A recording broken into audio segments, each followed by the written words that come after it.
पांडवों से लेकर कौरव तक महाभारत में कई ऐसे किरदार हैं जिनकी कहानी हैरान करती है।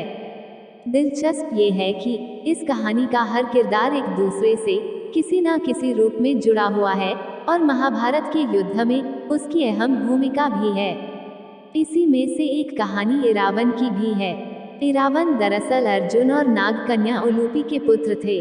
उनके बारे में कहा जाता है कि उन्होंने पांडवों की जीत के लिए मां काली के सामने अपनी बलि दे दी और किन्नरों के भगवान बने। आज भी देश के कई क्षेत्रों और खासकर तमिलनाडु में इरावन की हर साल विशेष पूजा अर्चना होती है। वर्ष में एक दिन ऐसा आता है जब देश भर के किन्नर तमिलनाडु के कोवागम गांव में एकत्र होते हैं। ये गांव तमिलनाडु के विल्लुपुरम जिले में आता है।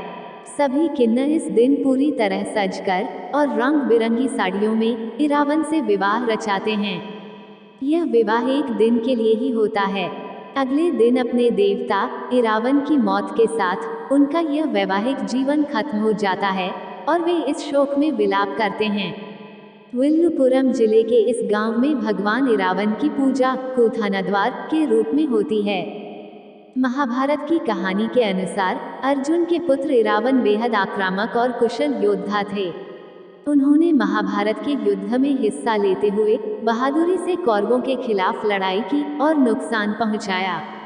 9वीं सदी में लिखी गई महाभारत के तमिल वर्जन पराता विनप्पा में वर्णित कथा के अनुसार युद्ध के दौरान एक ऐसा समय आया जब पांडवों को युद्ध जीतने के लिए एक खास रस्म कालापल्ली को निभाने की जरूरत महसूस हुई।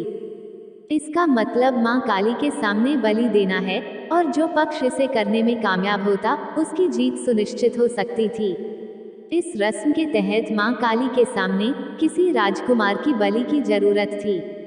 पांडवों के पक्ष से जब कोई राजकुमार सामने नहीं आ सका तो इरावन खुद इस बलि के लिए तैयार हो गए। दरअसल बलि से पहले इरावन ने शादी की इच्छा प्रकट की। अब पांडवों के सामने मुश्किल थी कि जिस व्यक्ति की मौत होनी है उससे कैसे कोई पिता अपनी बेटी की शादी कर सकता था। पांडवों के सामने दुविधा थी कि किस नारी को इरावन से शादी के लिए राजी किया जाए। ऐसे में भगवान श्री कृष्ण ने स्वयं मोहिनी रूप लेकर इरावन से शादी की और वह रात उनके साथ बिताई।